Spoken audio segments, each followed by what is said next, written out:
No? Namo Haripada Pankaja Jugala Bimala Sukha Sagara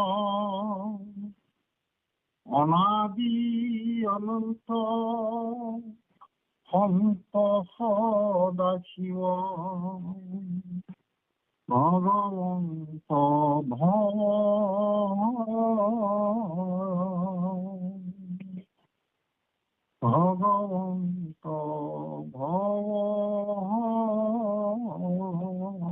আমাৰ যিটো বিষয় সেই বিষয়টো হৈছে বেদস্তুতিৰ ৰূপায়ণ আৰু বৈদিক জ্ঞানৰ লগত ভক্তিবাদৰ তুলনা। এয়া বিষয়বস্তু স্থিৰ কৰি দিয়া হৈছে আৰু সেই অনুসৰি আমি যথাসাধ্য বিষয়টিৰ মাজত সোমাবৰ বাবে যত্ন কৰিম।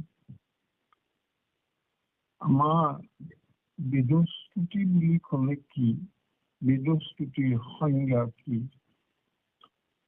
প্ৰথমে আমি চাব লাগিব, আমি বেদস্তুতি আমি দুঠাইত পাওঁ।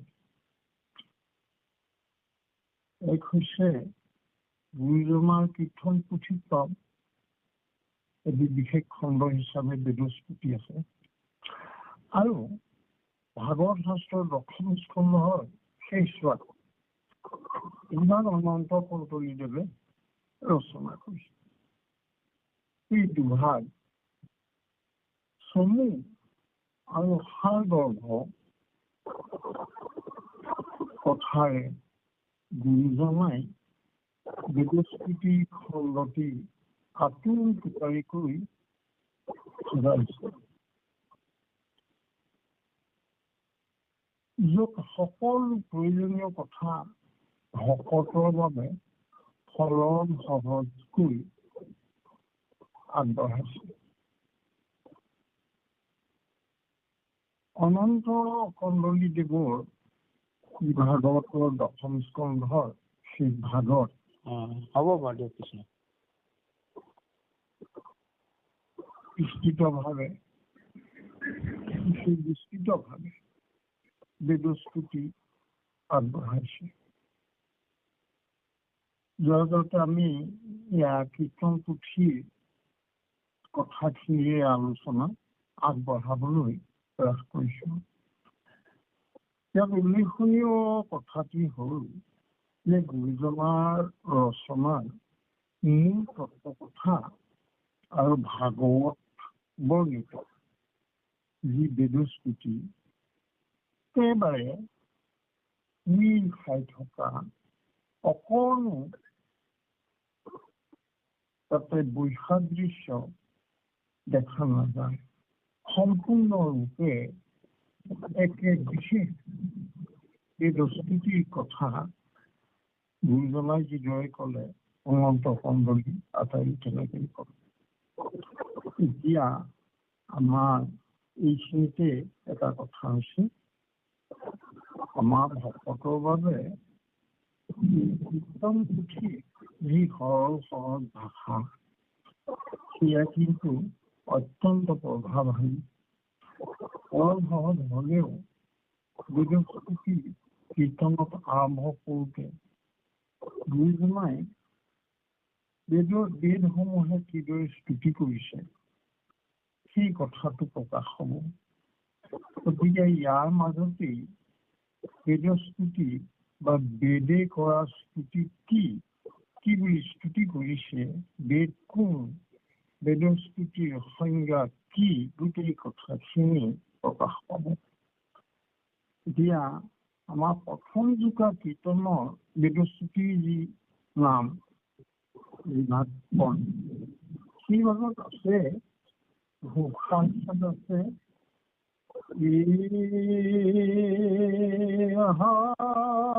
হৰি ৰাম হৰি অনন্ত মুৰাৰী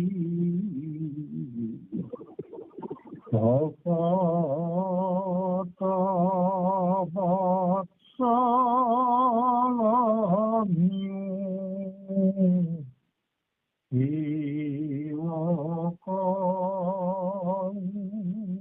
ধাৰি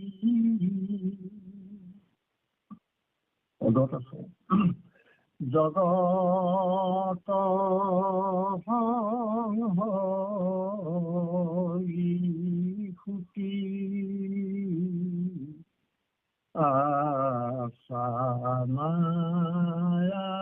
আসানায়ন প্ৰথম নিশাখে বাজ খুলিলা বেদগন জগাইলা বিষ্ণু কস্তুতি কৰি ভক্তি ভাবে যেন ভাতে চক্ৰবৰ্তী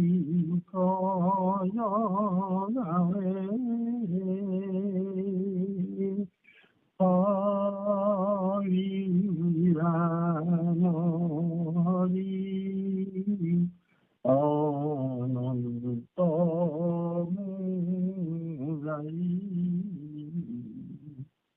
ভকত বৎসলহীন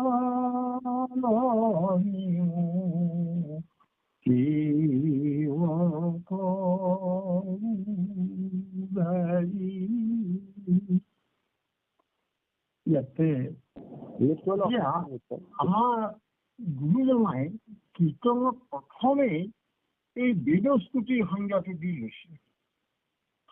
কৈছে আমাৰ যদিও কীৰ্তনত তিনিমাহ কীৰ্তনৰ জৰিয়তে বেদস্তুতি সম্পূৰ্ণ হৈছে কীৰ্তন পুথি, কিন্তু প্ৰথমবাৰ আৰম্ভ কৰোঁতেই বেদস্তুতিৰ সংজ্ঞা প্ৰকাশ কৰিছে। মানে বেদস্তুতি কাক বোলে সেই কথাটো স্পষ্ট কৰি লৈছে। অৰ্থটো হ'ল, উল্লেখযোগ্য কথাটো হ'ল যে আমি সকলোৱে জানো যে সৃষ্টি সামৰিবৰ সময়ত প্ৰলয় হয় আৰু সেই প্ৰলয়ত দুষ্ট আৰু অধৰ্মীসকলক বিনাশ কৰা হয় আৰু শুদ্ধ প্ৰভুৰ একান্ত সেৱকসকল ব্যভিচাৰ শূন্য সেই শুদ্ধ জীৱসমূহক প্ৰভুৱে নিজৰ হৃদয়ত স্থান দিয়ে আৰু সেই শুদ্ধ জীৱসমূহক হৃদয়ত লৈ প্ৰভুৱে বিশ্ৰাম কৰে। বিশ্ৰাম কৰাৰ অন্তত এতিয়া তেওঁ সৃষ্টি কাৰ্য আৰম্ভ কৰিব আৰু বিশ্ৰামৰ আৰম্ভণিতেই বিশ্ৰামৰ শেষত তেওঁ যেতিয়া সাৰ পাব, সেই সাৰ পোৱা সময়ত যে প্ৰথম নিশ্বাস ললে, তাতেই সেই নিশ্বাসতে এই যে প্ৰভুৰ হৃদয়ত সোমাই লোৱা সেই যে শুদ্ধ জীৱসমূহ, সেইসমূহ প্ৰভুৰ হৃদয়ৰ পৰা বাজ হৈ আহিলে। সেই সকলেই হ'ল বেদ। মানে বেদস্তুতিত এয়া শুদ্ধ জীৱসমূহে কৰা যি স্তুতি, সেই স্তুতিয়েই হ'ল বেদস্তুতি। ইয়াক কৃষ্ণ এতিয়া সেই যে শুদ্ধ জীৱসমূহ, সেইসকলে এতিয়া কি কৰিব, সেয়া আমাৰ বিশেষভাৱে কৈছে যে ভগৱন্তৰ পূৰ্ণৰূপে বিশ্ৰাম ভংগ এতিয়াও হোৱা নাই।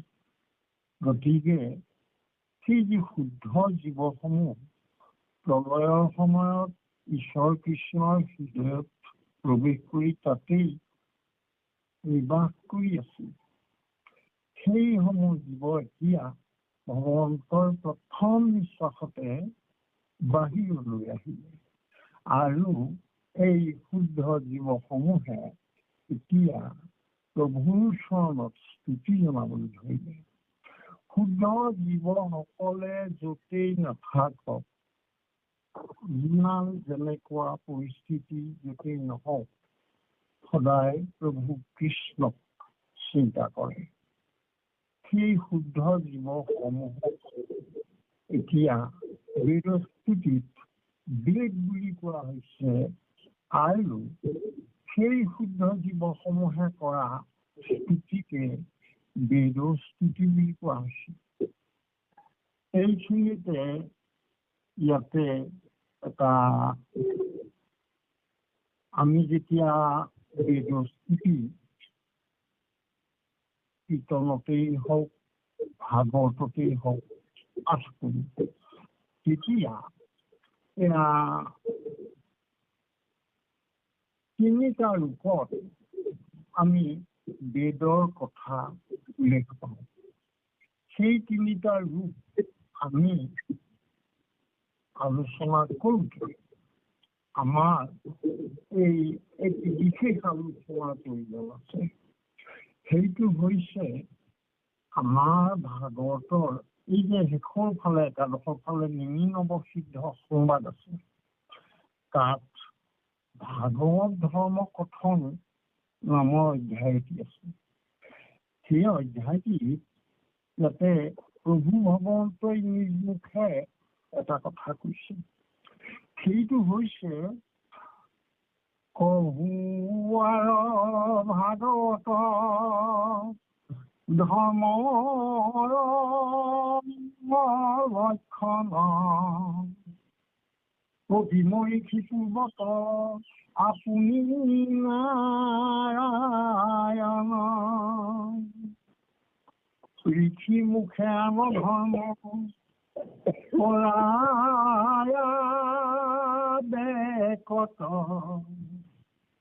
কহিলা আপোন মুখে নিজ ধৰ্ম যত। পিছৰ দুটা চৰণ খুব প্ৰভাৱশালী, অতি গুৰুত্বপূৰ্ণ।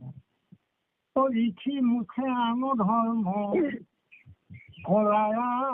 বেকত কহিলা আপোনাৰ মুখে নিজ ধৰ্ম যত।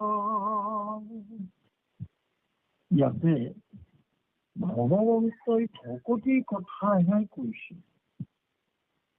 প্ৰথম অৱস্থাত আমি পালো যে বেদ মানে শুদ্ধ জীৱ আৰু তেওঁলোকে কৰা স্তুতিয়েই হ'ল বেদৰ স্তুতি, ভগৱন্তৰ প্ৰতি কৰা স্তুতি। দ্বিতীয়তে বেদ বুলি ক'লে এয়া ভগৱন্তই নিজ মুখে কোৱা কথাটো বেদ বুলি। এতিয়া ভগৱন্তই এতিয়া যি কথা প্ৰকাশ কৰিলে এই ভাগৱত ধৰ্ম কথনত, তেওঁ ক'লে যে একান্ত শৰণ, ব্যভিচাৰ শূন্যতা আৰু প্ৰভুৰ 10 গুণৰ শ্ৰৱণ কীৰ্তনৰ লগতে সৎসংগত থাকি ভকতি সাধন হয়। এইয়াই হ'ল ভগৱন্তই নিজ মুখে কোৱা ভকতি আৰু সেইয়াকে আমাৰ বেদ বুলি কয়। আমি মাজে মাজে পাওঁ ভগৱন্তৰ নিজৰ মুখৰ বাক্য বেদ, অৰ্থাৎ ভগৱন্তই তেওঁৰ ভকতি ধৰ্মৰ কথা কওঁতে যিখিনি ক'লে সেইখিনিকো বেদ বুলি কয়। বিপৰীতে ইয়াতে আকৌ ক'লে ঋষি মুখে আন ধৰ্ম কৰায় বেকত পঢ়িলা আপোনাৰ মুখে নিজৰ ধৰ্ম। তেওঁ নিজৰ ধৰ্মখিনি ক'লে, নিজৰ ধৰ্ম ভকতি মাৰ্গ সেয়া ক'লে, কিন্তু ঋষিসকলৰ মুখেদি আন ধৰ্ম ক'লে। আন ধৰ্ম মানে যি কৰ্ম মাৰ্গ আৰু জ্ঞান মাৰ্গৰ বিহিত ব্যৱস্থা, সেয়া কৰ্ম মাৰ্গ আৰু জ্ঞান মাৰ্গ ঋষিসকলৰ মুখেৰে পোৱা এতিয়া বা সমস্ত আইসকল এই যে ভগৱন্তই দ্বিতীয়তে আমি কোৱা বেদ শব্দটোৰ অৰ্থটো হ'ল প্ৰভুৰ নিজ মুখে কোৱা বাক্য সেয়া হৈছে বেদ সেয়া হ'ল দ্বিতীয় অৰ্থ বেদৰ এতিয়া তৃতীয় অৰ্থটোলৈ আমি আহিছো কৰ্ম আৰু জ্ঞান মাৰ্গৰ কথাখিনি ঋষিসকলৰ জৰিয়তে কোৱালে আৰু বৰ্তমান সময়ত লিখিত ৰূপে পোৱা এই বেদসমূহৰ মাজেদি কৰ্ম আৰু জ্ঞানৰ বিহিত ব্যৱস্থাৰ কথা কোৱা হ'ল আমাৰ এইখিনিতে এটা সেইকাৰণে আমি তিনিটা ভাগত বেদ শব্দটো পালো বেদস্তুতি পাঠ কৰোঁতে বেদস্তুতিৰ ভিতৰৰ তত্ত্ব বুজিবলৈ হলে এই তিনিওটি বেদৰ অৰ্থ বেদ শব্দৰ অৰ্থ স্পষ্ট হলেহে আমাৰ সহজ হ'ব প্ৰথম আমি পালো ক্ষুদ্ৰ জীৱ যিসমূহ প্ৰলয়ৰ সময়ত ঈশ্বৰ কৃষ্ণৰ হৃদয়ত প্ৰৱেশ কৰিলে আৰু প্ৰথম নিশ্বাসত বাদ হল সেইখিনি হল ক্ষুদ্ৰ জীৱ বা তেওঁলোকে কৰা স্তুতিক বেদ স্তুতি ক্ষুদ্ৰ জীৱসমূহকো বেদ বুলি কৈছে দ্বিতীয়টো কথা হল ভগৱন্তই নিজ মুখে কোৱা একান্ত শৰণ ব্যভিচাৰ শূন্যতা বিষ্ণুৰ গুণ নামৰ শ্ৰৱণ কীৰ্তন সৎসংগৰ লগত থাকি ভকতিৰ যি আদৰ্শৰ কথা ক'লে প্ৰভুৱে সেয়া হ'ল প্ৰভুৰ নিজ মুখৰ বাণী সেয়াও হ'ল বেদ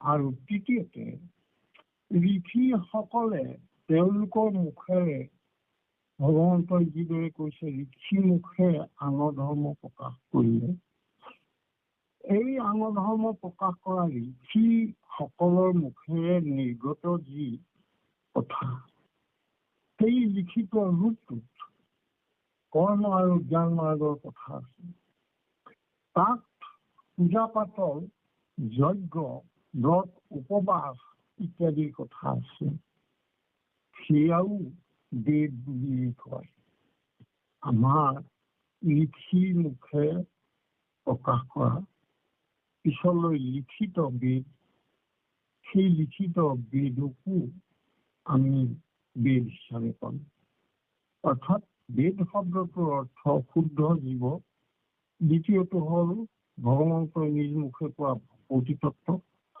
আৰু তৃতীয়তে কৰ্ম কাণ্ড যজ্ঞ পিণ্ড ইত্যাদি বিশেষ বিহিত ব্যৱস্থাবোৰৰ কথা আমাক ঋষিমুখে কোৱালে সেয়াও বেদ এই তিনি প্ৰকাৰ বেদৰ বিষয়ে এই তিনি প্ৰকাৰ বেদৰ কথাটোৰ শব্দটোৰ অৰ্থ স্পষ্টকে আমাৰ নোহোৱাৰ বাবে আমাৰ গোটেইবোৰ বেদ বুলি ক'লে খিচিৰি কৰোঁ ঋষিসকলে কোৱা কথাখিনিকো ঈশ্বৰৰ মুখে কোৱা কথা সানি হেৰি কৰোঁ বেদস্তুতিত শুদ্ধ জীৱসমূহে কোৱা বেদকো সেই বেদ বুলিয়ে কৰোঁ ইয়াৰ জৰিয়তে আমাৰ মনৰ মাজৰ পৰা সংশয় দূৰ নহয় অৰ্থাৎ আমি যথাস্থানত বেদক কিদৰে প্ৰকাশিত কৰিছে সেই কথাটো স্পষ্ট নোহোৱাৰ কাৰণে আমাৰ এয়া বেদক লৈ পেলাই বেদৰ স্তুতিক লৈ পেলাই আমাৰ ধাৰণাত অনেক খেলি মেলিৰ সৃষ্টি হয় সেইকাৰণে এই তিনিটা বিশেষ কথা বেদৰ স্তুতিত আমি আলোচনা কৰিব লাগিব এতিয়া প্ৰথমে আমি চাম বেদৰ স্তুতিত শুদ্ধ জীৱই কি কৈছে দ্বিতীয়তে প্ৰভু কৃষ্ণই নিজৰ ধৰ্ম প্ৰকাশ কৰোঁতে কি কৈছে আৰু সদশেষত ঋষিসকলে কোৱা বেদৰ মাজেৰে কি প্ৰকাশ পাইছে, এই তিনিওটা বিষয় আৰু অকণমান যদি আলোচনা কৰোঁ, তেতিয়াহ'লে আমাৰ বেদৰ স্মৃতি অধ্যয়ন কৰা আমাৰ সহজ হ'ব। এতিয়া প্ৰথমে বেদৰ স্মৃতি বা শুদ্ধ জীৱৰ স্তুতি আমি কেনেকে কীৰ্তনত পালো, সেই কথাটো আমি অকণমান কীৰ্তনৰ পৰা আলোচনা কৰিছো। ও জয় জয় হৌক হৰি আনন্দ প্ৰকাশ, সমস্ত জীৱৰ কৰা মায়াক বিনাশ। সমস্ত জীৱৰে কৰা মায়াক বিনাশ। আকৌ কৈছে, ও তুমি সি সবাকে দিয়া চৈতন্য শকতি, আমি বেদ গণাত প্ৰমাণ সম্প্ৰতি। ও দশদিকপাল সমে জগত সমস্ত, তোমাকে সেই উপদে তোমাকে যাই অস্ত। তাকে সে সমস্তে ব্ৰহ্ম মন্ত্ৰ যেন কৈতে ধৰি দিলে পৃথিৱীতে পত্নী পৰম তত্ত্ব জানি জ্ঞানী জনে, চাৰৈ পাপত যুগুণ শ্ৰৱণ কীৰ্তনে। শুদ্ধ জীৱসমূহে আকৌ কৈছে, আনন্দ ব্ৰহ্মক যিটো জনে ভজে স্বামী, তাহাৰ মহিমাৰ কি কহিবো আমি। পিছত এই বেদগণে শুদ্ধ জীৱসকলে এইটো কথা মনুষ্যৰ প্ৰতি সাৱধান কৰিও দিছে। বোলে মনুষ্য শৰীৰৰ পৰা ঋতু গণ, নকৰে তোমাৰ যদি শ্ৰৱণ কীৰ্তন। বিফলে জনম গৈল ভৈল সৰ্বনাশ, নিবন্ততে মৰা সিটো ভাষিৰ নিশ্বাস। শৰীৰৰ ছয় চক্ৰ চিন্কৈ যিটো জন, তাহাৰ উচুৱা মৃত্যু হয় নাৰায়ণ। হৃদিগত কৰি হৰি সম্প্ৰতি তোমাক, কৰো উপাসা আমি হবে বেদজাক। এইয়া শুদ্ধ জীৱসমূহে প্ৰভুৰ প্ৰতি স্তুতি কৰিলে। এয়া বেলেগৰ স্তুতি কৰি আৰু অকণমান আগবঢ়াইছে।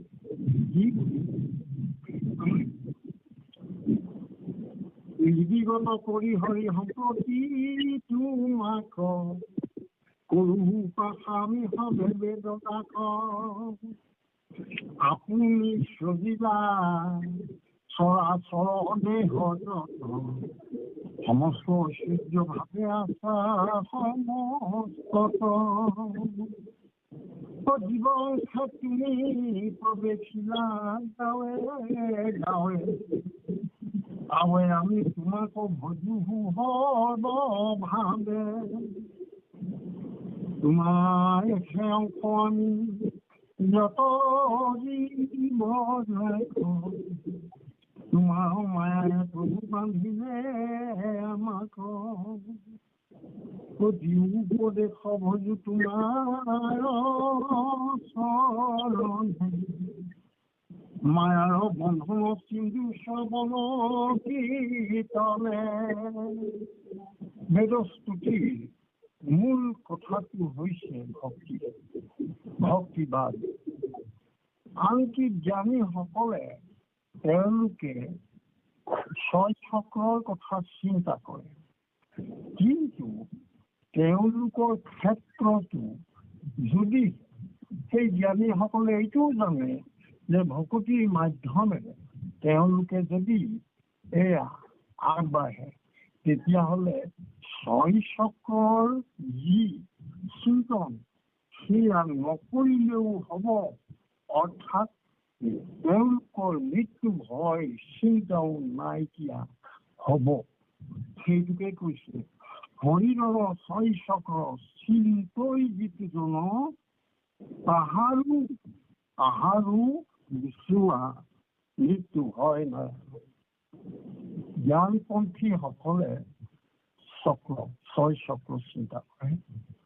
এই ছয় চক্ৰ চিন্তাৰ লগত মৃত্যু ভয় যদি ক'ৰবাত আছে, সেই জ্ঞানপন্থীসকলে সেয়া কিন্তু এই ভগৱন্তৰ নামৰ ওপৰত থকা বিশ্বাসৰ জৰিয়তে তেওঁলোকেও যদি সেই বিশ্বাসলৈ আহে, তেতিয়াহ'লে তেওঁলোকৰ ছয় চক্ৰ নতুনকৈ চিন্তা কৰাৰ প্ৰয়োজন নাই। মৃত্যু ভয়েই নাইকিয়া হ'ব তেওঁলোকৰ। এই বিশেষ কথাটো শুদ্ধ জীৱসমূহে ভগৱন্তলৈ উপাসনা কৰি পেলাই আগবঢ়াইছে। ইয়াৰ পাছত আৰু এটি কৈছে, আকৌ কৈছে তুমি সত্য ব্ৰহ্ম তোমাক প্ৰকাশে জগত ইটো অসন্ত জগততে সদা তুমি প্ৰকাশা অন্তৰ্যামী ভগৱন্ত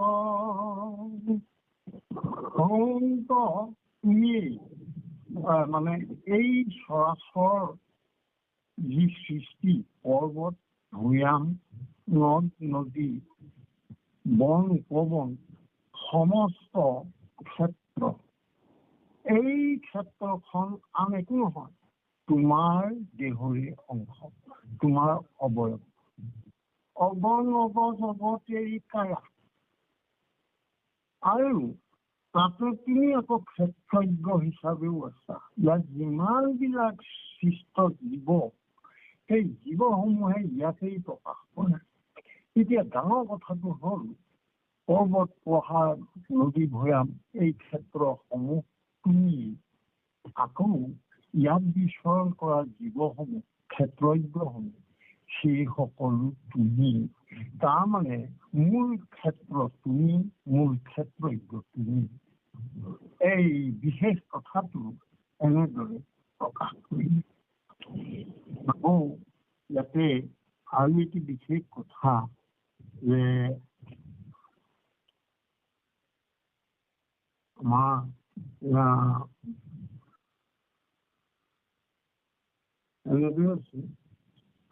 ভকতৰ কথা কিদৰে বেদস্তুতিত প্ৰকাশিত, সেই কথাটি আমি পাতিবলৈ ওলাইছো। তোমাৰ চৰণ চিন্তি যথাৰ্থ ভকত থাকে, সেই পুণ্য এই তীৰ্থস্থান। তোমাৰ অমৃত কথা ধাৰে বহু যথা, কাক যিটো জনে কলৈ পান। ভকত য'ত থাকিব, তোমাৰ কথা যিজনে পাতিব, তোমাক লৈ এইয়া ভকতসকলে তোমাৰ যশ গুণ গাব, সেয়া তীৰ্থস্থানলৈ পৰিৱৰ্তিত হ'ব। এৰাই অহংকাৰক লেখ কুৎসিত বিষয় সুখ, তাক সম্বাৰ নাহি লাখ। একবাৰ মাত্ৰ তজু চৰণ চিন্তিলে যিটো, তাৰ সুখ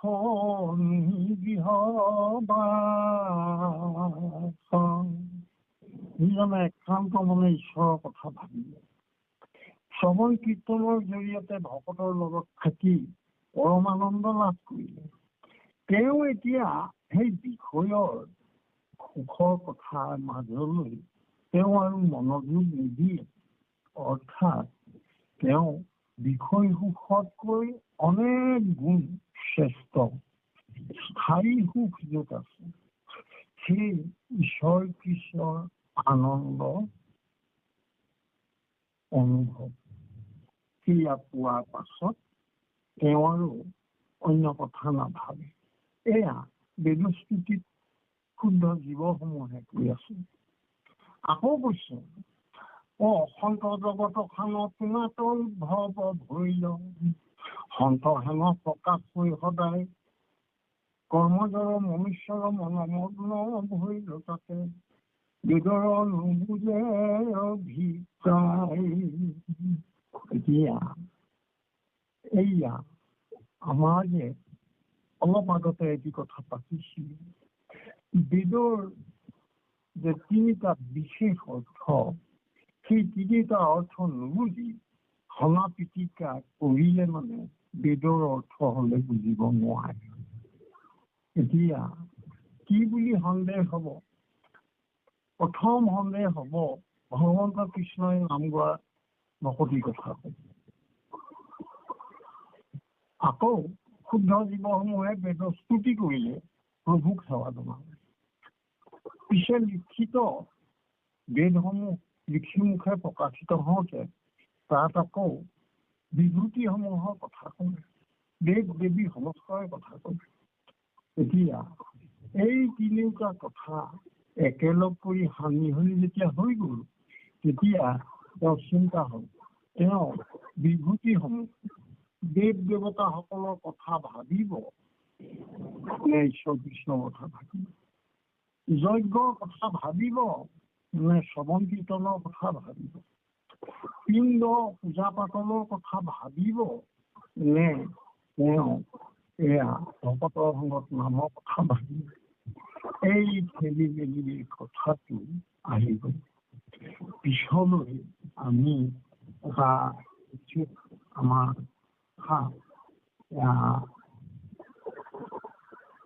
পাইছো, সেয়া হৈছে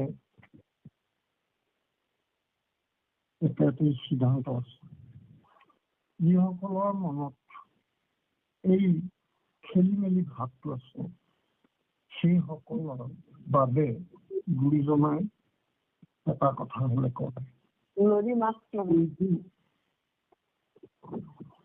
সেইটো হৈছে আগম পুৰাণ যত বেদান্তৰ তাৎপৰ্য জানি কৰা ভকতি কহায়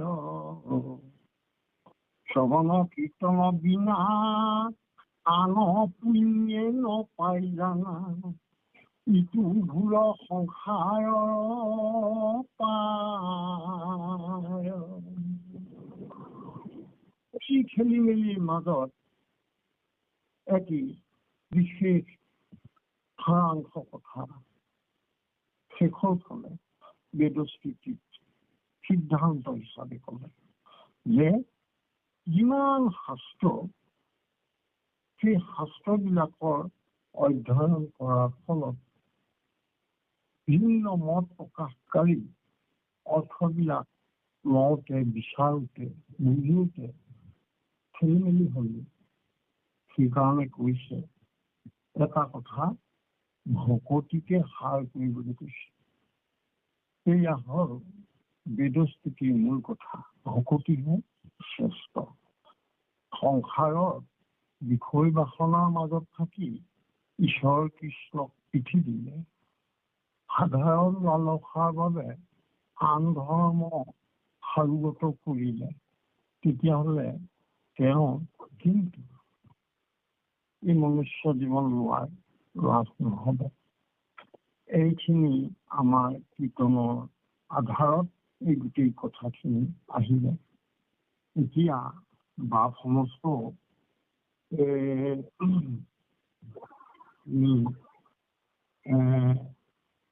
ঈশ্বৰৰ মুখৰ বাণী বেদস্তুতিৰ কথাখিনি আৰম্ভ কৰোঁতে ইমানতে বেদস্তুতি কীৰ্তনত কি কৈছে সেইখিনি আমি আগবঢ়ালো। এতিয়া দ্বিতীয় কথাটো আহিছে। দ্বিতীয় কথাটো ঈশ্বৰৰ মুখৰ বাণীত বেদ বুলি কৈছে। সেইকাৰণে ঈশ্বৰৰ মুখৰ বাণী বেদ বুলি কওঁতে কি বুলি ক'লে? সেয়া বেদ কেনেকুৱা? আমাৰ নামঘোষাৰ মাজৰ পৰা যদি কোৱা হয় তেতিয়াহ'লে এখন তত্ত্বৰ কথা ভগৱন্তই নিজ মুখে কৈছে, সেয়াই হৈছে নিজৰ ধৰ্মৰ ব্যাখ্যা। প্ৰভু ভগৱন্তই নিজ মুখে কৈছে, মাধৱে বুলন্ত ধনঞ্জয় মহাদুৰা চাৰু অতিশয়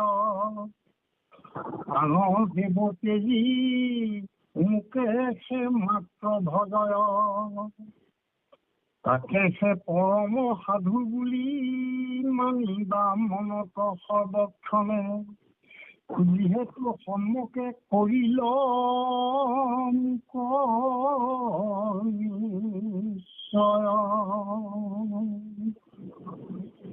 এয়া প্ৰভু ভগৱন্তই প্ৰথমে সিদ্ধান্ত দি দিছে।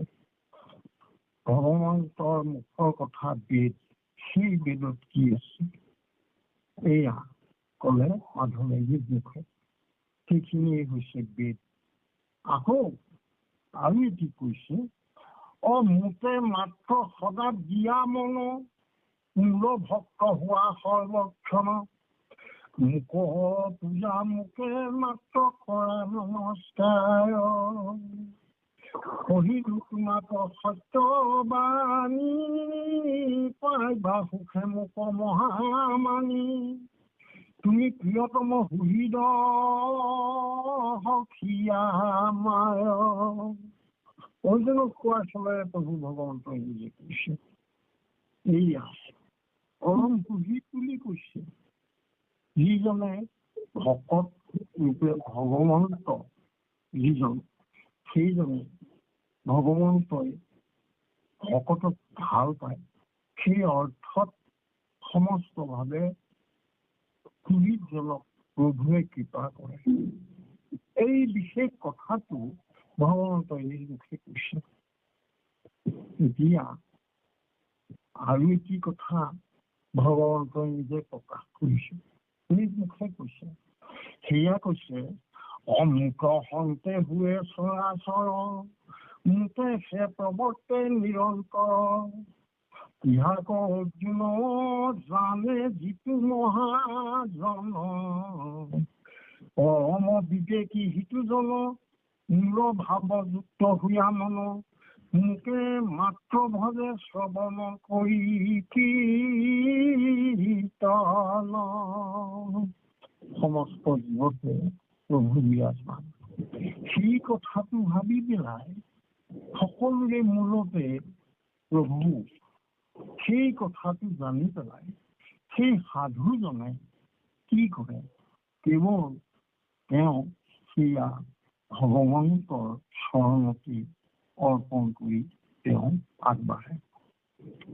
এয়া মুকে কেৱলে দিয়া চিত্ৰ, এয়া প্ৰভু কৃষ্ণই অৰ্জুনক কৈ আছে, মুকে কেৱলে দিয়া চিত্ৰ মুকে মাত্ৰ প্ৰাণ অৰ্পিত অন্য মিলি মুকে বোধ কৰা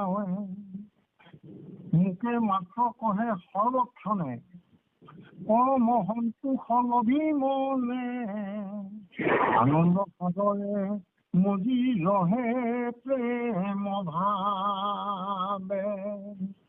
ভকতৰ সংগত থাকি যিজনে মোৰ গুৰু নাম শ্ৰৱণ কীৰ্তন কৰিছে অৰ্জুন, সেইজন পৰম প্ৰিয়, সেইজন আচলতে তেওঁ জীৱন সাৰ্থক হৈছে। এয়া প্ৰভুৰ মুখে কোৱা কথা, এয়া ইয়াকো বেদ বুলি কৈছে। আকৌ ৰহস্যক জানে যিটো লোক সততে কীৰ্তন কৰে মোক ধৰি দৃঢ় ব্ৰত কৰি যত্ন বিপৰীত মূল সৰ্বোত্তম দুই পাৱে কৰে নমস্কাৰ ভক্তি ভাৱে তাৰ মূল এৰি নাহি কদাচিত। ভগৱন্তই কৈছে, মোক একমাত্ৰ চিন্তা কৰিছে, কাৰণ তেওঁৰ ৰহস্য বুজি পালে। সমস্ততে ময়েই বিৰাজমান, কিন্তু সন্মুখত দেখা চৰাচৰ কিন্তু অসন্ত। ইন্দ্ৰিয়জনিত সুখ বাসনা এইবিলাক অস্থায়ী, কিন্তু তেওঁ ৰহস্য বুজি পালে প্ৰভু ভগৱান ভাই। প্ৰভু ভগৱন্তক চিন্তা কৰি তেওঁ পৰম ভক্তিভাৱে মোৰ চৰণত আশ্ৰয় লয় আৰু সেইজনৰ লগত মোৰ এৰাই নহয়। এইখিনি কথা এনেদৰে কৰে। এতিয়া এয়া ভগৱন্তই নিজ মুখে কোৱা যিখিনি কথা, এয়া বেদৰ দ্বিতীয় অৰ্থ। ঈশ্বৰৰ মুখৰ বাণীটো বেদ বুলি কয়। এতিয়া বেদ বুলি লিখিত যিটি আমি কথা সাধাৰণতে ভাবো, সেই কথাখিনিৰ মাজলৈ আহিছো। তৃতীয় বেদ, বেদ কি? তৃতীয় বেদৰ কথা পাতিবলৈ আহিছো। এতিয়া আমি আগতেই পালো ভাগৱতত ভগৱন্ত কৃষ্ণই নিজ মুখে কৈছে সেয়া নিজৰ ধৰ্ম। আন ধৰ্ম য'ত কৰ্ম আৰু জ্ঞান মাৰ্গৰ কথা প্ৰকাশিত হ'ল, সেয়া কিন্তু আন ধৰ্ম। সেই ৰীতিমুখে কোৱা কথাখিনি এতিয়া এনেদৰে হ'ল, ৰীতিমুখে ব্যাকত হোৱা বেদক পিছলৈ লিখিত ৰূপে কোৱাৰ বাবে সেয়া আমি এনেদৰে বহু সময়ত পাতিবলগীয়া হয়। বেদৰ কথা কওঁতে এই তিনিওটি বেদৰ শব্দৰ অৰ্থ ক'বলৈ যাওঁতে আমাৰ খেলি যাতে নহয়, তাৰ বাবে প্ৰতিটি বেদৰ অৰ্থ শব্দৰ অৰ্থ এতিয়া শেষলৈ আহিলে তৃতীয় বেদ, যিটো লিখিত ৰীতিমুখে প্ৰকাশিত বেদ। ইয়াত বিশেষ কথা, প্ৰথম কথা হ'ল বেদৰ পৰোক্ষবাদ। বেদৰ পৰোক্ষবাদ কি? আমাৰ লিখিছে যে বেদৰ পৰোক্ষবাদ পণ্ডিতে নুবুজে। এই পৰোক্ষবাদনো কি? আৰু তাৰ লগত সম্পৰ্ক আছে বেদৰ সুন্দৰবাদ। এই দুটা কথা। আৰু ইয়াতে ক্ষেত্ৰ আৰু ক্ষেত্ৰজ্ঞকো এই কথাখিনি পাতিবলৈ গৈছে। এতিয়া এই তৃতীয় যি বেদৰ সংজ্ঞা, সেই বেদ শব্দটোত প্ৰথমে বেদৰ পৰোক্ষবাদ, য'ত ঋষিসকলে ঋষিমুখে আন ধৰ্ম প্ৰকাশিত হ'ল, সেই বেদৰ কথা কোৱা হৈছে, য'ত কৰ্ম জ্ঞান মাৰ্গৰ কথাও আছে। এতিয়া প্ৰথমে হ'ল বেদৰ পৰোক্ষবাদ। আমি যিটো কথা পোনপটীয়াকে কৰো সেইটো প্ৰত্যক্ষবাদ।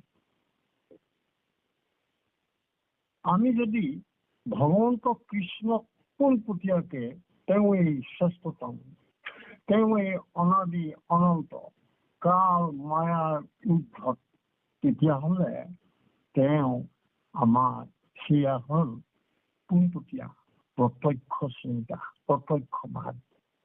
কিন্তু পৰোক্ষবাদ, এই প্ৰত্যক্ষবাদ কিন্তু বেদে লিখিত বেদে কোৱা নাই, সেয়া কৈছে পৰোক্ষবাদ। পৰোক্ষভাৱে কৈছে। কেনেকে কৈছে? যিহেতু ভগৱন্তৰ অনন্ত, এয়া ভগৱন্তৰ অনন্ত বিভূতি, সেই বিভূতিসমূহক মনুষ্যই কৈ শেষ কৰিব নোৱাৰে। কিন্তু লিখিত বেদে এটা প্ৰয়াস কৰিছে যে সেই বিভূতিসমূহ বেলেগ বেলেগ ৰূপত প্ৰকাশ হৈছে আৰু বিভূতিসমূহক পৃথকে পৃথকে সেৱা উপাসনা কৰাৰ কথা কৈছে। বেদৰ এই কথাটিৰ মাজত এটা কথা আছে যে সমস্ত বিভূতি ভগৱন্তই এই সৃষ্টিৰ মাজতে এৰি থৈছে। তেতিয়াহ'লে আমি এই বিভূতিসমূহক উপাসনা কৰিলেই ঈশ্বৰক নাপাম জানো? বেদৰ যুক্তিটো। এতিয়া সেই যুক্তিৰ মাজত এটা বিশেষ কথা আছে, জীৱক কিদৰে আকৰ্ষণ কৰিব পাৰি। সুখ, ভোগ, ইন্দ্ৰিয় চেতনা, ইন্দ্ৰিয় চেতনা, ইন্দ্ৰিয় ভোগ, লগতে বৈষয়িক সুখ শান্তি, এইবিলাকো তাৰ মাজত সোমাই পৰিলে। এতিয়া মনুষ্যই সহজে সেইফালে ঢাল খাবলৈ যত্ন কৰিলে। সেই সুন্দৰ বাট অৰ্থাৎ জাত জমক ধুনীয়া যি এটি পথৰ সন্ধান দিলে, সেই সন্ধানৰ মাজত এতিয়া মনুষ্যই ভিন্ন ভিন্ন ৰূপে ঈশ্বৰৰে বৈভৱসমূহক পৃথকে পৃথকে উপাসনা কৰিবলৈ ল'লে। সেই পৃথক পৃথক উপাসনাৰ যিটো পথ, সেয়া কৰ্ম মাৰ্গ বা জ্ঞান মাৰ্গৰে সেয়া সম্পন্ন হৈছে।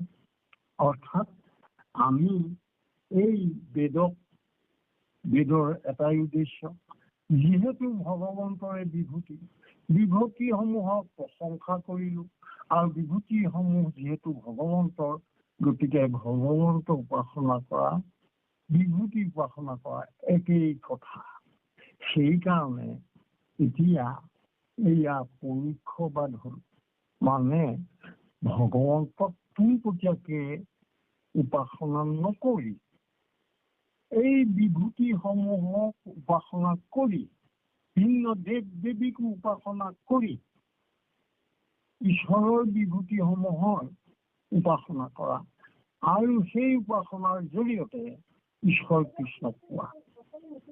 কিন্তু এটা কথা, এই পৰোক্ষবাদত এটা মনুষ্যৰ বাবে, বিশেষকৈ কলিযুগৰ মনুষ্যৰ বাবে অসুবিধা হয়। ভগৱন্তৰ অনন্ত বিভূতি, সেই অনন্ত বিভূতি 100 বছৰ আয়ুকালত সিমানবিলাক বিভূতি পৃথকে পৃথকে মনুষ্যই উপাসনা কৰা সম্ভৱ হ'বনে? নিশ্চয় নহয়। সেইটোৱেই ডাঙৰ কথা হ'ল। আৰু সেইকাৰণে গুৰুজনায়ো ক'লে, বোলে এই যে বেদৰ পৰোক্ষবাদ, সেই কথাটোত অৱশ্যে কৃষ্ণকেই কোৱা হৈছে। কাৰণ যি বিভূতিসমূহৰ কথা উপাসনা কৰা হৈছে, সেইবিলাকক কৰা মানে ঈশ্বৰ কৃষ্ণক কৰা।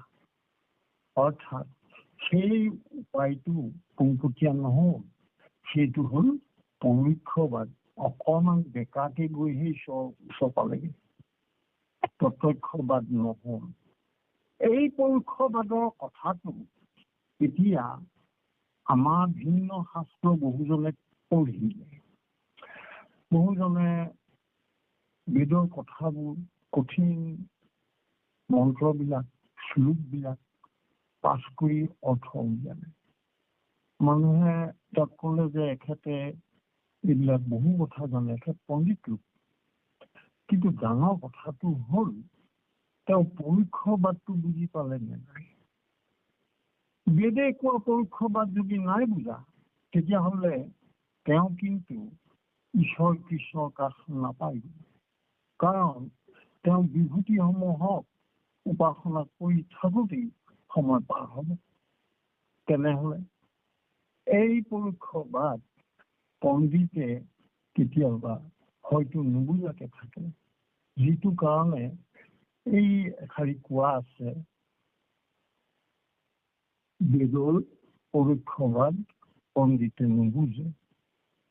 তাৰমানে হয় বিভূতিবোৰক উপাসনা কৰিছে,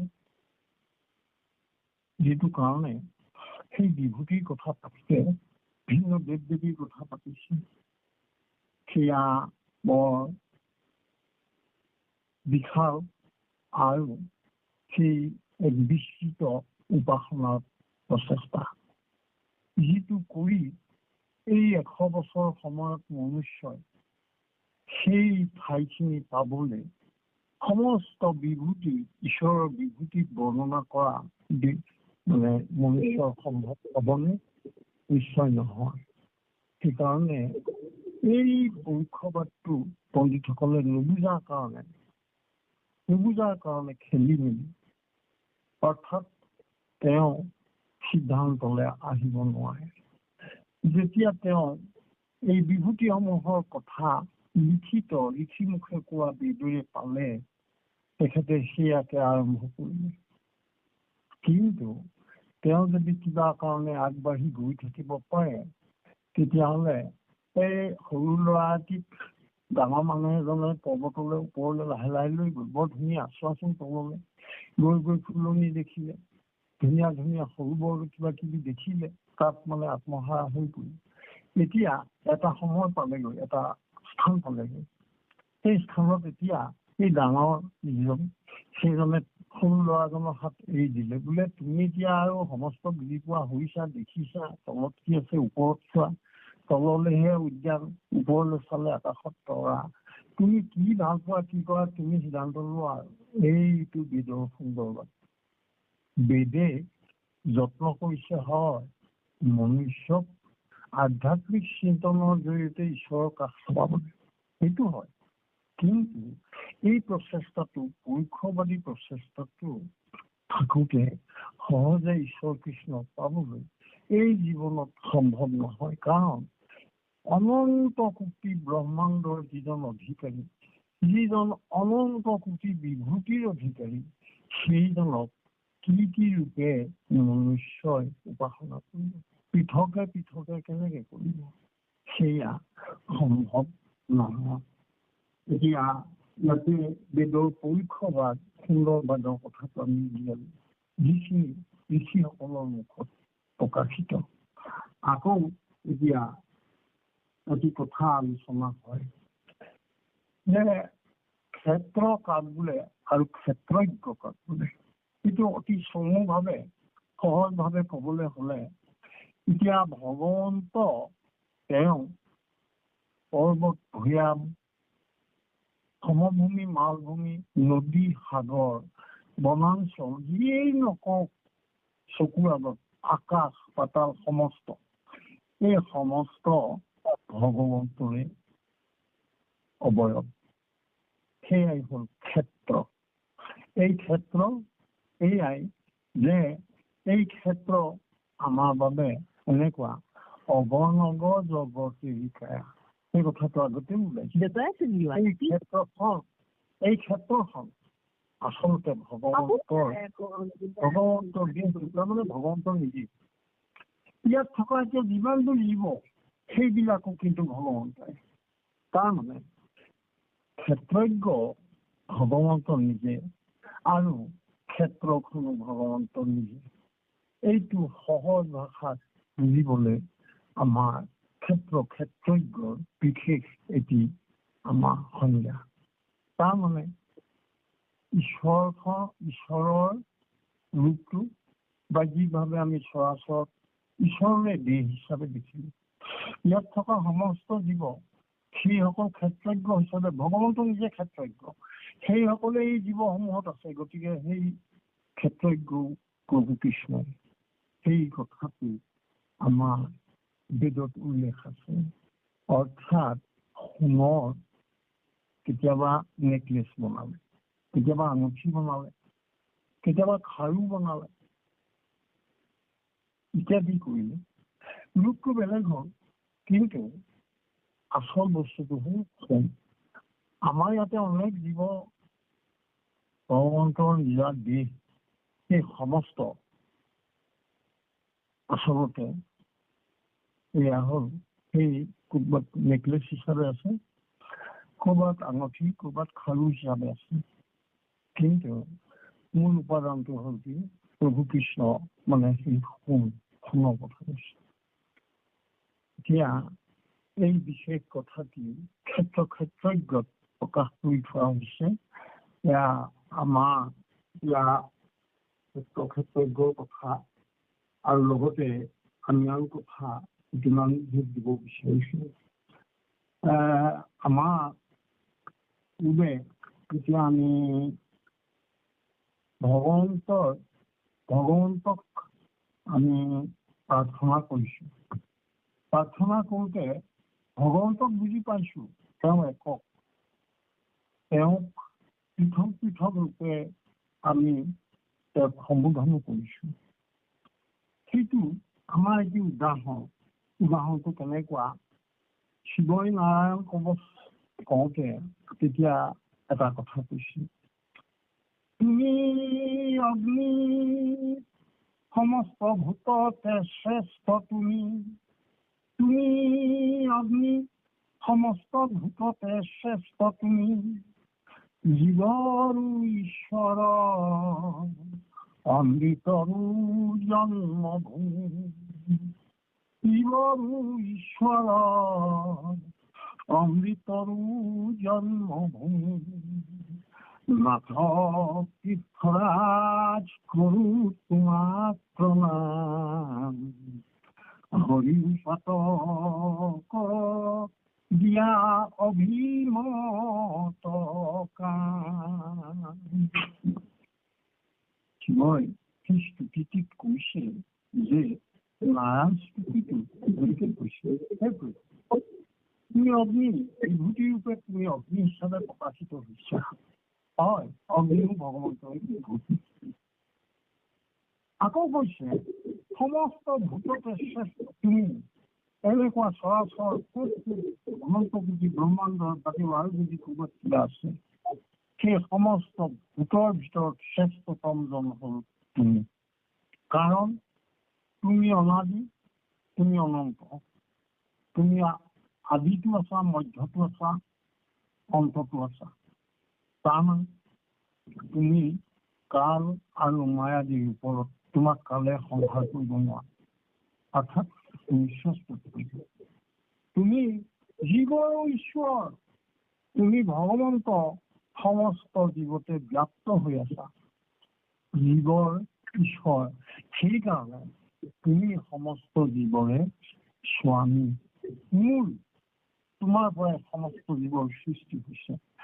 অমৃতৰো জন্মভূমি মানে অমৃতৰ জন্ম ভগৱন্তৰ অগণতা জগতৰি কায়া বুলি কওঁতে সেই সাগৰখনৰ কথাও আছে। সাগৰত অমৃতৰ জন্ম দিয়া জানো তুমি। সেইদৰে তুমি নাথ তীৰ্থৰাজ, তাৰমানে হিমালয়ত কৈছে হিমালয় বুকু তীৰ্থৰাজ। হিমালয়ৰ বুকুত অনেক পবিত্ৰ স্থান, য'ত তোমাৰ কথা অনেকজনে অনেক সময়ত উপাসনা কৰিছে, তোমাৰ চৰণত সেৱা জনাইছে। সেয়া হিমালয়। যিদৰে ভূমিৰ তললৈ গ'লে অমৃতৰ জন্মভূমি সাগৰক পালো, ঠিক সেইদৰে ওপৰলৈ উঠি গ'লে নাথ তীৰ্থৰাজ হিমালয় পালো। এই সমস্ত তোমাৰেই বিভূতি, তোমাক সেৱা জনাইছো। হৰিও পাতক দিয়া অভিমত কাম। আমাৰ যি পাতক আছে, আমি যি দুখ অপৰাধ কৰিছো, সেই সমস্তৰ ফলত হোৱা যি আমাৰ কৰ্মমল, সেই কৰ্মমল তুমি নাইকিয়া কৰা প্ৰভু। এইয়া হ'ল নাৰায়ণ স্তুতিত প্ৰকাশ কৰাৰ কথাখিনি। এতিয়া বেদৰ পৰোক্ষবাদৰ কথাখিনি পতাৰ পিছত বেদৰ প্ৰত্যক্ষবাদ নিশ্চয় আছে। সেই পৰোক্ষবাদৰ কথাখিনি আমি নেপাতিলে থাকি যাব। আমাৰ প্ৰত্যক্ষবাদৰ কথা সকলোতে প্ৰকাশিত হৈছে। ভগৱন্তক পোনপটীয়াকে সেৱা কৰে প্ৰত্যক্ষবাদ। গুৰুজনাই আমাৰ যেতিয়া এই মানৱ পুৰুষৰ সৈতে কমিউনিকেশ্যন সংযোগ হৈছে, এতিয়া এটা কথা গুৰুজনাই কৈছে, যথা তৰুৰ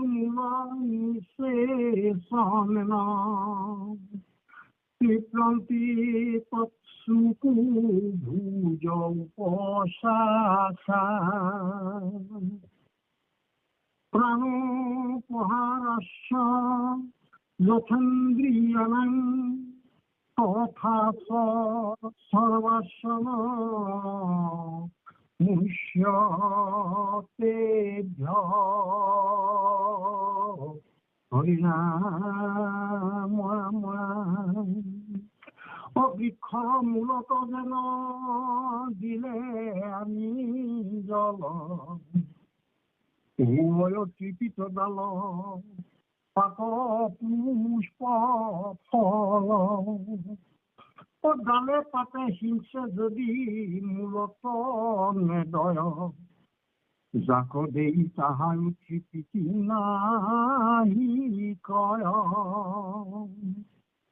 ক্ষুধাতুৰ ধনে যদি অন্ন ভুঞ্জয় ভূগোল চিকিত তাৰ যত ইন্দ্ৰিশয় বুজন নকৰি পিন্ধে নানান ভূষণ মোহিতে চিকিতি তাৰ যত ইন্দ্ৰিজন সেই মতে অচ্যুতক যিজনে পূজয় হবে দেৱগণে তাৰ তৃপিত হুয় কৃষ্ণক উপজি যিটো পূজে দেৱগণ একো দেৱতাত নাহি সন্তোষ্ট মন ঈশ্বৰক পৃথকে মনুষ্যই যদি যত্ন কৰে উপাসনা কৰিব সেই উপাসনা মনুষ্যৰ বাবে সম্ভৱ নহয় কাৰণ পূৰ্ণ নহয় সেইকাৰণে এটাই উপায়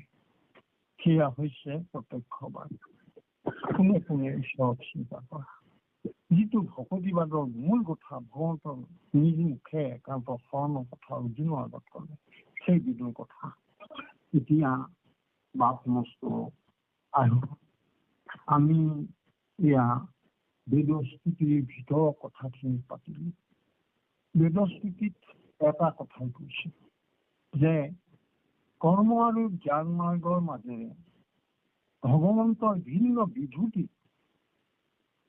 উপাসনা কৰি মনুষ্যই পাৰ নাপায় বিশেষকৈ কলিযুগত অৰ্থাৎ এটা কথা সেয়া হৈছে ভগৱন্তৰ চৰণত একান্ত শৰণ লোৱা দ্বিতীয় কথা ব্যভিচাৰ শূন্যভাৱে চলা তৃতীয় কথা হৈছে শৰীৰ যশ গুণ নামৰ শ্ৰৱণ কীৰ্তন কৰা চতুৰ্থতে এই সমস্তখিনি ভকতৰ সংগত সৎসংগত থাকি কৰা এইয়া হ'ল মূল কথা এইয়া হ'ল আচলতে এইয়াই শুদ্ধ বেদান্ত দৰ্শন তাৰমানে মনুষ্যৰ বাবে এক দেৱ এক শিৱ এক বিনে নাইকি এয়া বিশেষ কথা এতিয়া এই গোটেই কথাখিনি বেদস্তুতিত প্ৰকাশিত হৈছে এতিয়া আমাৰ বিষয়ৰ কথাটোলৈ আহিছো বেদস্তুতি ৰূপায়ণ হৈছেনে আমাৰ মাজত আমি সমস্তজনে বেদস্তুতি পঢ়িলো অনেকজনে পঢ়িলে গীতা শাস্ত্ৰ পঢ়িলে একান্ত শৰণত তেওঁ আহিব পাৰিছে তাৰমানে আমি বেদস্তুতি ৰূপায়ণ কৰাত সফল হৈছো নে নাই যিসকলে একান্ত শৰণীয়া হবলৈ যত্ন কৰিছে সেইসকলে প্ৰয়াস কৰিছে কিন্তু এনে অনেক আছে যি এতিয়াও বিভূতিসমূহক পৃথকে পৃথকে উপাসনা কৰাৰ ব্যৱস্থাটো চলি আছে তেতিয়াহ'লে বেদস্তুতিৰ ৰূপায়ণ ক'ত হ'ল বেদস্তুতিৰ ৰূপায়ণ যদি কৰিব লাগে তেতিয়াহ'লে এটাই উপায় আছে সেয়া হৈছে একান্ত শৰণীয়া হ'বই লাগিব ঈশ্বৰ কৃষ্ণৰ চৰণত শৰণ হৈ তেওঁ ব্যভিচাৰ শূন্যভাৱে থাকি প্ৰভুৰ গুণ নাম শ্ৰৱণ কীৰ্তন প্ৰকাশ কৰা প্ৰভুৰ গুণ যশ প্ৰকাশ কৰি নামৰ মাহাত্য প্ৰকাশ কৰা আৰু সদায় সৎসংগত থাকি আনন্দ পান কৰা এয়া হ'ল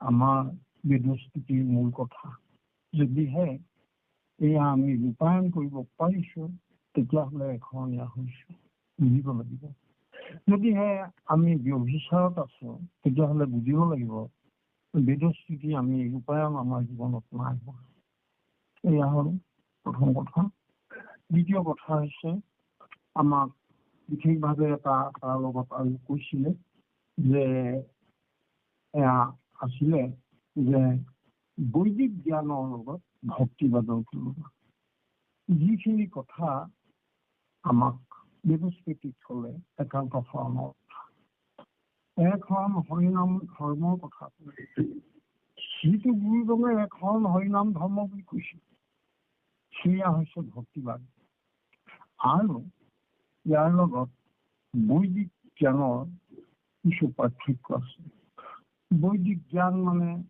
আমাৰ তথাকথিত লিখি মুখে প্ৰকাশিত পিছত লিখিত বেদৰ যি জ্ঞান তাত পোনপটীয়াকৈ ঈশ্বৰক নাই কৰা উপাসনা কৰা হৈছে সেই ঈশ্বৰৰ বিভূতিসমূহ।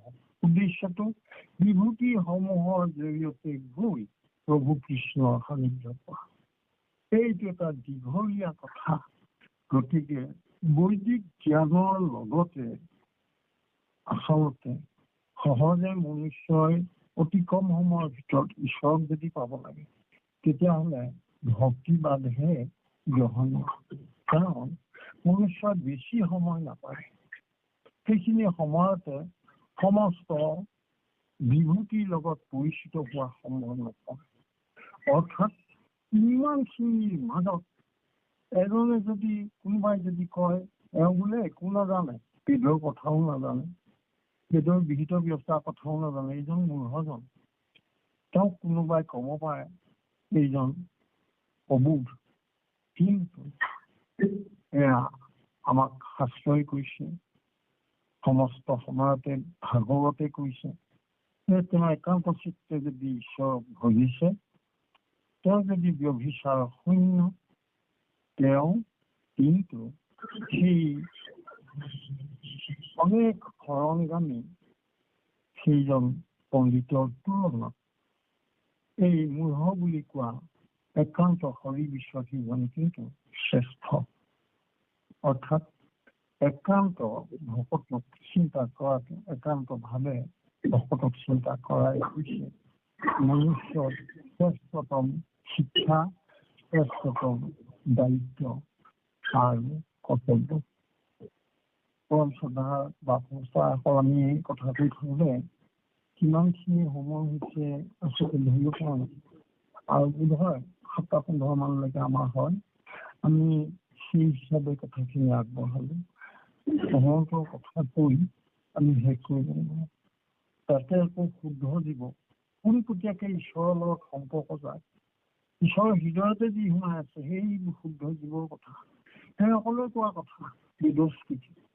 সেই বেদস্কৃতিৰ মাজত কথাখিনি আলোচনা কৰিবলৈ যাওঁতে আমাৰ বাৰু নিশ্চয় ভুল নহ'বগে, নিশ্চয় হ'ব। আমি মনুষ্য তাতে কৰি দিব। আমি প্ৰভুৰ সমস্ত লীলাৰ মাজৰ কথাখিনি পাতি সামগ্ৰিক একেবাৰে সমূলি গোটেইখিনি বুজি পালো বুলি কেতিয়াও ক'ব নোৱাৰো। অনন্ত কোটি ব্ৰহ্মাণ্ডৰ অধিকাৰী, অনন্ত কোটি মহিমা, অনন্ত কোটি তেওঁ যশ আৰু মনুষ্য সেই অনন্ত কোটিৰ অধিকাৰীজনক নামেৰে পাব। এই কথাটো আজিৰ বেদস্কৃতিত প্ৰকাশিত হ'ল। এইখিনি কথাকে কৈ আমি আজি এই অনুষ্ঠানটিৰ পৰা বিদায় ল'ব বিচাৰিছোঁ। আপোনালোকৰ সমস্তজনৰ চৰণত আমি সেৱা জনাইছোঁ। আপোনালোকে আমাক কৃপা কৰিছে, কাৰণ আমি ঈশ্বৰৰ কথা পাতিবলৈ আপোনালোকে আমাক আগবঢ়াই আহিছে। আপোনালোকৰ অনুগ্ৰহ নহ'লে আমি ক'ব নোৱাৰো। আৰু সেয়া ভকতৰ জৰিয়তে হোৱা অনুগ্ৰহ, তাৰমানে সেয়া ঈশ্বৰৰ অনুগ্ৰহ। আমি আপোনালোকৰ সমস্তজনৰ চৰণলৈ সেৱা জনাইছোঁ। নামৰ তত্ত্ব এই কথাখিনি আমাৰ সজাগে বহুত সুন্দৰভাৱে মত গৈছে। ভগৱন্ত পুৰুষ হৈ গৈছে সত্য সত্য সত্য সত্য সত্য শক্তি নিষ্ঠ মানি, সত্য সত্য সত্য সত্য সত্য বোলো বাণী, কোটি কোটি পাপকৰ নামে সংসাৰন্ত, নাম বিনে নাই শক্তি সংসাৰ তাৰক। দশ সত্য কৰি মই দহাইলে তোমাক নাসজাইবা যদি শক্তি নকৰা সম্বাদ। আকৌ কৈছে ধনঞ্জয় সত্য সত্য সত্য সত্য সত্য ধনঞ্জয়, পঞ্চ সত্য কৰি মই কৰিলে নিশ্চয়। নাহিকে তাৰান্ত আনৰ নামৰ বিনে চাৰি বজে নিত্য অভিপ্ৰায়। গতিকে নামৰ বিনে আৰু আমাৰ নাই। গতিকে মেদৰ নৈতিক অৰ্থ হৈছে ভকতি। আমি ভকতি কৰি বৌদ্ধিক শাস্ত্ৰ এই কৈছে ভকতিকে দহাই দহাই কৈ আছে। এইখিনি কথাক আমাৰ সমাজি পালো। বেদৰ বিহিত কৰ্ম কৰিবা ভকতৰ যোগ্য নুনি, যদি মোহ হয়া কৰে ধৰ্ম কৰ্ম, ভকতিত ভস্ত হুই। বেদৰ পুষ্পিত বাণীত মুগ্ধ হৈ যদি ভকতিত ভস্ত হয়, আকৌ বেদৰ বিহিত কৰ্ম কোনখিনি কৰিব লাগে তাকে আমি অকণমান মনৰ সংশয় থকা গতিকে আপোনাৰ চৰণত আমি এইটো গুহাৰি জনালো প্ৰভু। অকণমান আমি সেইকাৰণে বেদক তিনিটা ভাগ কৰি লৈছিলো। বেদ মানে ঈশ্বৰৰ বাণী, সেয়া কেতিয়াও লংঘন কৰিব নাপায়, ভগৱতী তত্ত্ব। 2 নম্বৰ, বেদ মানে ক্ষুদ্ৰ জীৱ, ভগৱন্তৰ লগতে যি হৃদয়ত সোমাই আকৌ ওলাই আহিছে, সেই ক্ষুদ্ৰ জীৱ, সেইসকলে ভকতিৰ কথা কৈছে, সেই বেদ তত্ত্ব। কিন্তু আমাৰ যি সেই পিছত লিখিত বেদৰ কথা কৈছে, য'ত পৰোক্ষবাদহে আছে, প্ৰত্যক্ষবাদ নাই, পৰোক্ষবাদী হিচাপে এতিয়া বেদৰ কথা, সেই পৰোক্ষবাদী বেদৰ কথাত ভুল গৈ আমি যদি ভকতি পঢ়ি থাকোঁ তেতিয়াহ'লে আমাৰ অসুবিধা হ'ব। কাৰণ এইটো জন্মত যি পৰোক্ষবাদী বেদে দিয়া ভগৱন্তৰ বিভূতিসমূহৰ পৃথকে পৃথকে উপাসনা কৰাৰ কথাটো, যদি সেইটো কৰিবলৈ হয় আমাৰ এইটো জীৱনত নোকোলাইগে বা। সেইকাৰণে প্ৰত্যক্ষবাদত যাব লাগিব। যি বেদে এই বিভূতিৰ কথা কয়, সেই বেদ, লিখিত বেদ, আমি সেইকাৰণে বেদ শব্দটো 3 ভাগে বুজিব লাগিব। সেইকাৰণে আমি ধ্যান কৰিব কৃষ্ণ।